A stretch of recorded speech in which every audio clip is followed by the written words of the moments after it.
That's good. Oh, that's delicious. Smoky.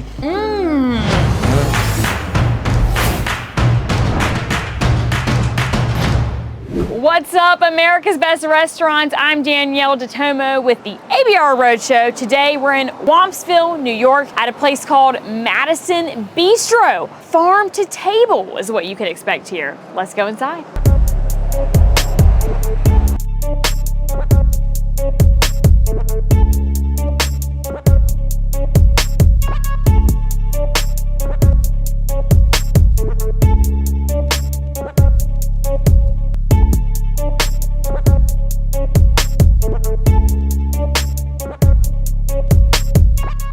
Hi, Brenda. Hey, Danielle, how are you? Good. So glad to be here. Welcome to Madison Bistro. Yes, welcome to Madison Bistro. We are here. Brenda, this place has been open for 13 years, right? Yep. 13 years, and how long have you been here? I've been here for 9 years. 9 out of those 13. So you pretty much know this place very well, I'm assuming. I do, yeah. Victor and Lisa, when they bought it, they knew where they wanted to go with it. It was really a sandwich shop, but they knew they wanted to be a sit-down restaurant, and I was their first waitress. Oh my gosh, how special is that? I wanted to work here because I love what they do. It's farm to table, and it's all homemade, and I just I believe in it, so it's been really easy. And the people here love the food, so it's a fun place to work. It's been pretty busy since we got here around lunchtime it is right now while we're filming this. It's been pretty busy. I know there's going to be some really good food in store for me. Award-winning food, is that true? That's true. We have the best steak in New York State, according to the New York Beef Council. Also, 3 of our burgers have made it into the top 10 in the last 5 years. Oh my gosh, I'm so excited to try it all. I know Victor, the owner, is waiting for me back in the kitchen. Brenda, thanks so much for greeting me. You're welcome. Good to see you. Yes.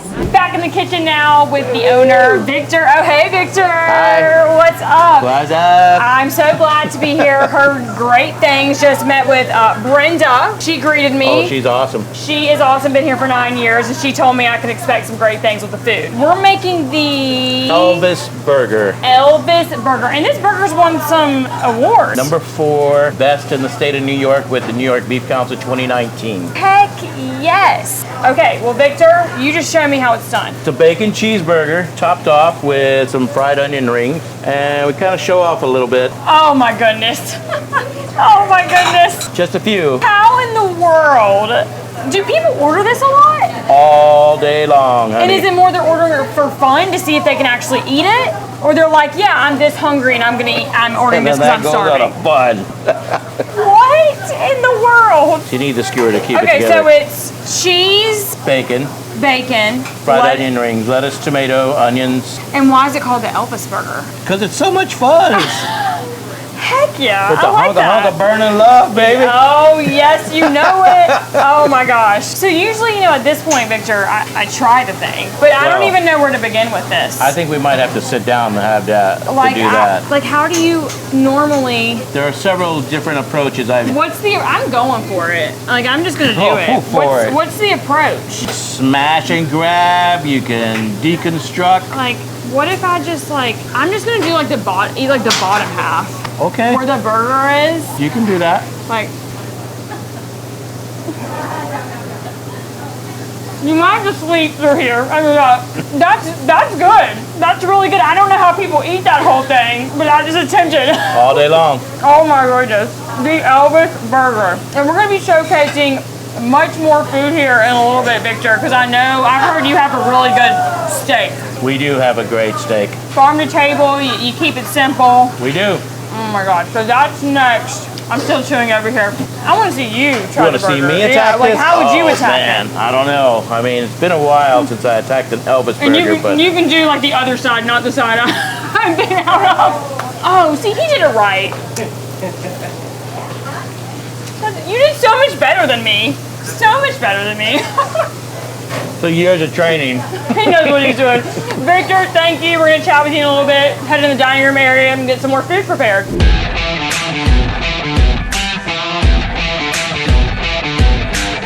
All right, right, Victor, I couldn't quite finish the Elvis Burger. Well, you gave it a good shot, though. I gave it my best shot, then I was just kind of eating the onion rings off of it. That's what I've been doing the whole time. I was like, well, I can't really do much with this. I'm just going to eat some of the onion rings. Sometimes you have to attack it a little bit at a time. Just like you do. Like I said, whatever comes to my mind with trying to attempt to eat that burger, that's what I did. There you go. Steady as she goes. We have much more food here to display. Take me through each dish out here right now. Well, we got a berrylicious salad. This is our large berrylicious salad. Candied pecans, blue cheese. There's a balsamic vinaigrette on there and fresh strawberries from a local farm.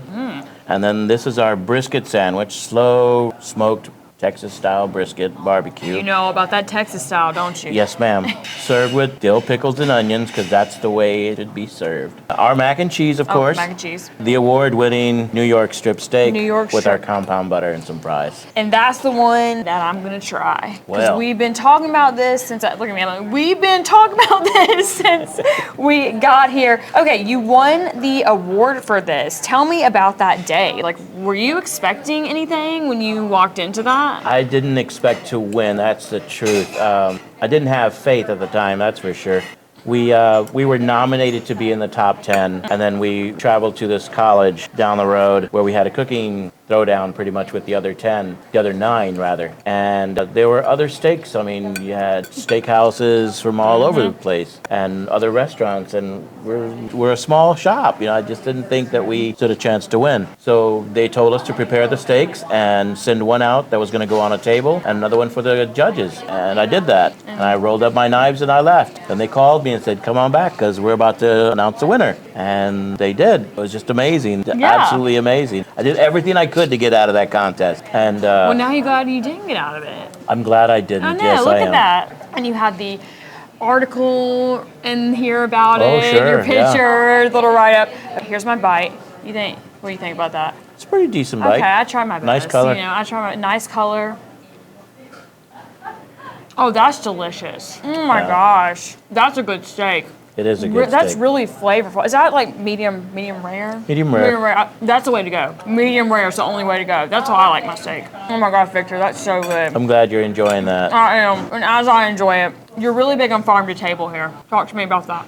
Well, our beef comes from a local farm just down the road, O'Mara Farms. We've been doing business with them for a few years now, and that's working out really well. We're going through a lot of ground beef every week, and we're blessed to have them so close and able to do business with them and them being able to supply our need. But there are other farms that we do business with that through the seasons. Some of them are DeBrook, Stone Brothers, Empire Farms, and Vanderhoof Farms, where we get our produce from throughout the year. Yeah, shout out to all of them. Absolutely. Yeah, I gotta give them a shout out. Does your Texas background come into play, like with the brisket? You being in Texas for most of your life, is that come into play a little bit here? It comes into play as often as I can do it, and as the years progress, as the longer we're here, it seems to be taking more of a front seat than a back seat Yeah. these days. With the farm-to-table approach, we were more of the burgers, and then we did the Texan burger, which was topped off with the brisket. But then everybody was talking about the brisket, so we developed that as a sandwich and, do it the way we do back at home. And,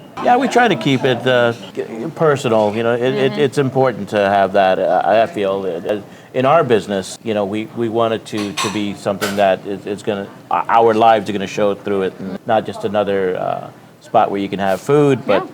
There's a deeper story involved behind every dish. Well, I like that. And this is your first round. I'm trying some mac and cheese, by the way. I was Sure. over here like, It's pretty good with the brisket, by the way. I know, I'm like, can I try it all? I don't know. I'm like, Try it all. You don't have to So, eat it all, but you can try it all. Try it all. Okay, you know what? I'm trying the brisket. Like, let's do it. Cause Hey, pace yourself.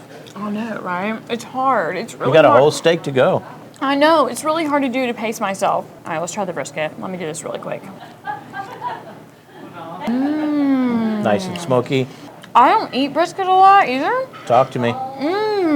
You can do the Like, I'm trying to think of a reaction. I don't know what to say. It's really good. I mean, you can tell you know what you're doing. Well, thank you. Yeah, really good. You earned.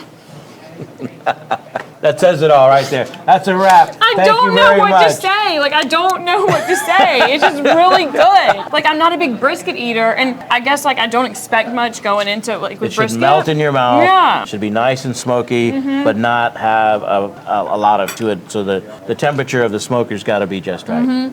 Owned this place for 13 years, the first restaurant you've owned. Yes. Talk to me about that, owning your own spot. That was, what are we thinking? We broke all the rules. We went to a food show in Lake Placid a few years ago, and there was a gentleman who was speaking, and he said, these are the 5 golden rules don't break when you start a business. And as he's going down the list, I'm thinking, oh my gosh, I broke all of those rules. You don't pick a spot where there's been a previous business just recently. We did that. Don't take every dime you have and dump it into your new restaurant. We did that. I was all in. I figured, if I was gonna do it, might as well just be all in. Yep. And but it was through a ton of prayer over the years. There were so many obstacles that hit us in just the past 13 years that we've been here that many other restaurants would have closed up shop. But we were faithful to our faith and stuck it out and trusted in what we believed in, why we were here. So it's just amazing, really, what the community, how the community reacts to small business being in the community. It's more than just supplying food. I mean, you're really enriching the community by providing a service like this. You're creating not only just jobs, but atmosphere. The whole neighborhood changes just because of one small business, and I didn't think of any of that when we opened up the business. So there's been so much more brought to us than we ever imagined of just owning a restaurant. There's much more to it than just food. Yeah, you make such a big impact. It's huge. It's absolutely huge. People come to us and that I don't even know, and sending me cards, and like when one of us was ill, they're sending in these, oh my God. They're sending in these get well cards, or they come in and or they call during the shutdown to make sure that we're okay. That it's just amazing how many lives have been impacted by just opening up a small bistro. Yeah, it's really special, and now you have a special place here. Yeah, we had no idea that was what we were going to be doing. So you did the right thing. That's what it would turn into. So, but it has, and it's just amazing to see that and to be able to give back to the community in every way we can. It's beyond anything I had ever imagined about owning a restaurant. Yeah. And the reason you are here in New York now is because that's your wife. Your wife is also a big part of this as well. Yes, absolutely. She's from here. I was born and raised in San Antonio, and we got married, and we decided to move up here and venture off on our own and be closer to her family, and it's worked out really well. We've watching my nephews and niece grow up. They're all in college now. It's an awesome time. Yeah, for sure. Victor, beautifully said. I mean, you can really tell how special this place is to you, and the community. Just a tearjerker moment. Come right on. there, tearjerker moment.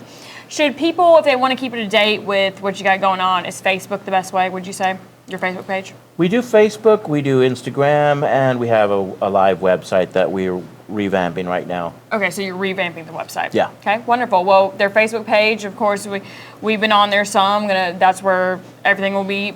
Most stuff will be posted. So make sure it's Madison Bistro Farm to Table Restaurant. Yes. There you go. Thank you so much, Victor. Thank you. You're welcome. And that's Madison Bistro right here in Wampsville, New York, one of America's best restaurants. And for the ABR Roadshow, I'm Danyel Detomo. See y'all next time.